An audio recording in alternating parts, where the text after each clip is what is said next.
Good morning students. मैं राजेश नैन स्वागत करता हूं आप सभी का मेरे यूट्यूब चैनल पर। हम डिस्कस कर रहे हैं एचएसएससी की परीक्षाओं में जो मैथ्स के क्वेश्चन होते हैं।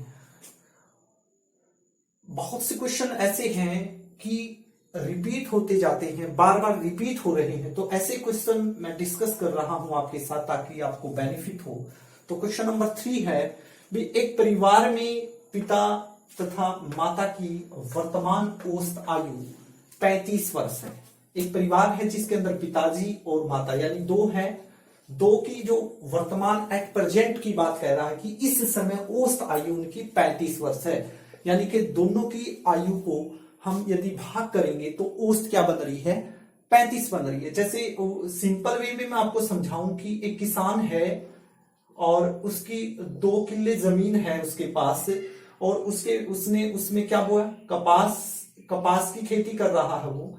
तो एक में उसकी मान लो 25 मन हुई, दूसरे की में 30 मन हुई। तो औसत कैसे निकालते हैं? औसत नॉर्मल सी बात है भाई, दोनों को ऐड कर लेंगे, 3 और 2 5, 55 कितने किलो में थी भाई, 2 किलो में थी। तो हमारा क्या जाएगा, हमारा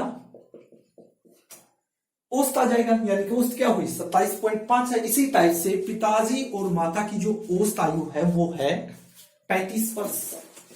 तो यदि मैं कुल आयु निकालना चाहूं दोनों की, तो कुल आयु क्या होगी मेरी, 35 एक की है तो दूसरे की भी 35 होगी, तो कितनी होगी मेरी, 70 वर्ष। ये कितने बंदों की है, 2 की है, यानी कि माता और पिताजी की है। ठीक है। उसी टाइप से फिर वो बोला पिता माता तथा उनके एकमात्र पुत्र। अब बंदे कितने हो गए, 1 2 3, तो 3 बंदे हैं, और जो उनकी वर्तमान औसत आयु बोला 27 वर्ष है। अब 27 वर्ष औसत है, कितने बंदे हैं, 3, तो मैं टोटल निकाल सकता हूं, 27 की 3 से गुणा करूंगा तो क्या आएगी, 81 वर्ष आएगी। जब 2 बंदों की आयु थी वो तो 70 थी, 3 हो गए तो कितने की होगी, 81। तो यहां से हम क्या निकाल सकते हैं कि भाई माता और पिताजी की तो 70 है, लेकिन ये कितने बड़े हैं, देखिए 11 बड़े हैं, 70 से आगे 81, 11 बड़े हैं। तो ये 11 जो आयु होगी ये किसकी आयु है भाई, ये पुत्र की आयु है। तो पुत्र की आयु हमें पता लग गया, लेकिन पूछा है, ये ऑप्शन भी मिल सकता है आपको, पुत्र की वर्तमान आयु पूछ सकता है, लेकिन उसने पूछा पुत्र की 3 वर्ष पूर्व आयु कितनी थी। पूर्व मैंने पहले, तो 3 वर्ष पहले पुत्र कितने का था, आज 11 साल का है, तो 3 साल पहले कितने का होगा, 8 साल का होगा। तो ये हमारा आंसर है।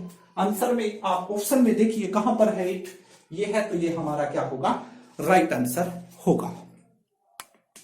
नेक्स्ट क्वेश्चन है आपके लिए, A/B दे रखा है 3/5, यानी A/B बोला 3:5 है, B/C बोला 2:3 है।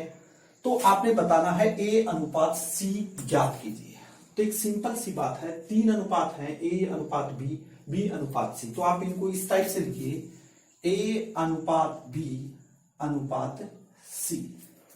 अब देखिए A/B कितना है, 3:5, तो A/B ये है, तो 3:5 यहां लिखेंगे।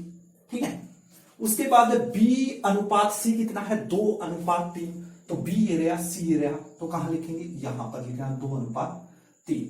तो आपका अब आंसर आ जाएगा। यदि आपने सही वे से किया है, आप इसकी मल्टीप्लाई कीजिए।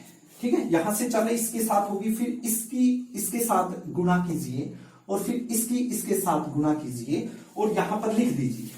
तो देखिए 3 दूनी 6, फिर अनुपात 2 पंजे 10, 5 दिए 15।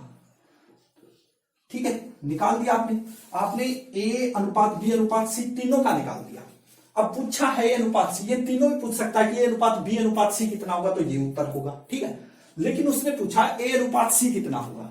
भाई A/C कितना होगा, A लिखो कहां है, A कितना है, A के नीचे वाला देखना है, C के नीचे वाला। ठीक, तो 6:15। तो कई बच्चे आप ऑप्शन में जाएंगे, ये आपके ऑप्शन है भाई 6:15, तो आपको कहीं नजर नहीं आएगा। लेकिन आप थोड़ा सा देखिए, ये स्टैंडर्ड फॉर्म में लिखा हुआ है, यानी कि काट करके लिखा हुआ है। ये देखिए, ये 3 से भाग हो रहा है और ये भी 3 से भाग हो रहा है। 3 दूनी 6 अनुपात 3 पंजे 15, तो क्या आया, 2:5। तो आप ऑप्शन देखोगे तो आपका राइट आंसर मिलेगा, जो डी ऑप्शन है उसमें आपको क्या मिलेगा, 2:5 मिलेगा। तो आपने इस टाइप से क्वेश्चन सोल्व करना है। अभी पीछे वाला क्वेश्चन क्या था, उसमें ए अनुपात बी अनुपात सी था आपका, लेकिन इस क्वेश्चन को देखिए, वो कहता कि यदि ए अनुपात बी बराबर है 3:4, सी अनुपात बी बराबर है 5:4, सी अनुपात डी कितना है 10:9 हो, तो ए अनुपात बी अनुपात ए सी अनुपात ए डी आपने बताना है। तो ऐसा क्वेश्चन यदि हम मेथड से करेंगे तो काफी लंबा जाएगा, तो ऐसे क्वेश्चन कैसे हैं, ऑप्शन से आप करने की ट्राई कीजिए। देखिए ए अनुपात बी आपके पास है कितना है 3:4 है, तो ये देखिए ए अनुपात बी पहला ही उठाइए 8:6 है, काट के देखिए 2 से कट रही है दोनों, 2 से भाग हो रही है, 8 भी हो रहा है और 6 भी हो रहा है, तो 2 से करेंगे तो कितना आया 4, ये कितना है 3, तो 4:3। ये क्या निकाला आपने ए अनुपात बी, लेकिन ए अनुपात बी दे कितना रखा 3:4, तो ये ऑप्शन तो हो ही नहीं सकता, तो 8:6 है, ये भी नहीं हो सकता आपका। नेक्स्ट देखिए 6a अनुपात b कितना दे रखा उसने 6:8 दे रखा है, 2 से भाग हो रही है, 2 तिया 6, 2 चौके 8, ठीक है 3:4, तो इसमें भी है और इसमें भी है, सेम है, तो इन दोनों में से एक आंसर होगा। अब कौन सा होगा वो डिसाइड करेगा आपका नेक्स्ट वाला। सी अनुपात बी देखिए कितना है 5:4 है, सी अनुपात बी है, तो सी अनुपात बी 5:4 बन रहा है या नहीं बन रहा, वो आपने इसके अंदर से देखना है। इसी टाइप से सी अनुपात डी कितना होना चाहिए 10:9, तो लास्ट वाले से ही कर लो चाहे। देखिए यहां पर देखिए ये क्या है सी है अनुपात, ये क्या है डी है, ठीक है, तो सी कितना है उसने दे रखा 10 और डी कितना है 9, आपका ये भी कितना है 10:9, तो आपको पता लग गया नॉर्मल सी कि ऑप्शन कौन सा जाना है, ये वाला होना है, तो ये क्या होगा आपका फाइनल। ऑप्शन के अकॉर्डिंग आप इनको सोल्व करने की कोशिश कीजिए, बिल्कुल इजी क्वेश्चन होते हैं, थोड़ा सा ध्यान देने की जरूरत है। चाहे आप सी अनुपात बी से भी निकाल लो, सी अनुपात बी कितना है, सी अनुपात बी आना चाहिए 5:4, लेकिन यहां पर देखो सी कितना है, इसमें देखो 10 है, ठीक है, फिर क्या है अनुपात, बी कितना है 8 है, काट के देखो भाई 2 से कट रहे हैं 5 4, तो आपको पता लगेगा कि नॉर्मल से कि ये वाला आंसर होना है। तो इस टाइप से क्वेश्चन को आपने सोल्व करना है।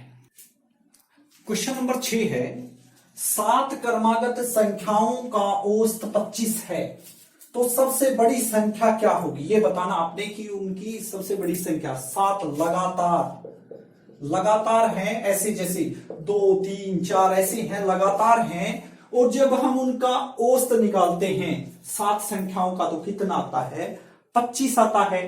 तो सबसे बड़ी संख्या बतानी है आपने, उनमें सबसे बड़ी संख्या क्या होगी, कंडीशन है कि लगातार होनी चाहिए 7 है। अब उनका औसत कितना आ रहा भाई, देखिए क्वेश्चन बिल्कुल ट्रिकी सिंपल होते हैं, कुछ भी नहीं करना, बिना पेन उठाए भी आप कर सकते हैं। 25 औसत आ रहा है, तो यानी कि 25 बीच में आएगा, टोटल कितनी संख्या है 7 है, तो 3 इधर आ जाएंगे और 3 उधर आ जाएंगे, 24 23 22, इसी टाइप से इधर 26 27 और 28। देख लीजिए ये 3 संख्या, 3 इधर और 3 इधर, टोटल 7 संख्याएं हैं, औसत निकाल लेंगे तो कितना आएगा 25 आएगा। जब आप इन सभी को जोड़ोगे और 7 से भाग दोगे तो आपका कितना आएगा 25 ही आएगा, ठीक है, तो इसका उत्तर क्या होगा 25 होगा।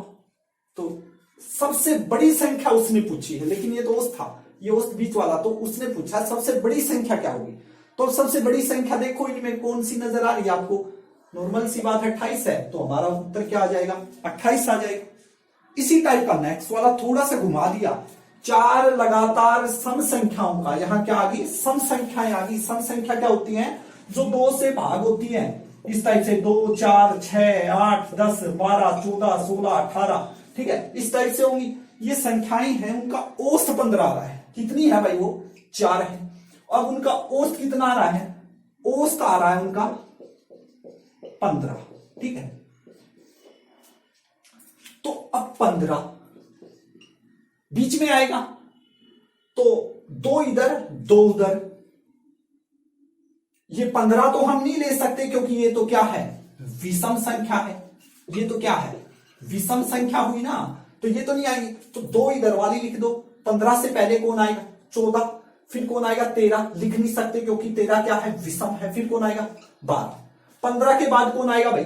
16। 17 को लिख नहीं सकते क्योंकि बात सम की हो रही है, तो क्या आएगा फिर आपका? 18। तो 12, 14, 16, 18 ये 4 संख्याएं हैं। देखो ये लगातार हैं और सम संख्या है आपकी। तो अब पूछा क्या है? सबसे छोटी संख्या क्या होगी? तो नॉर्मल सी बात है, 12, 14, 16 और 18 में क्या है? सबसे छोटी संख्या क्या है? 12। तो आपका उत्तर क्या होगा? 12 होगा। तो इस टाइप से क्वेश्चन सोल्व करना है। तो इस टाइप के इंटरेस्टिंग क्वेश्चन मैंने स्टार्ट किए हैं, सीरीज आपके लिए स्टार्ट की है और बहुत अच्छे तरीके से मैं कराने की कोशिश करूंगा।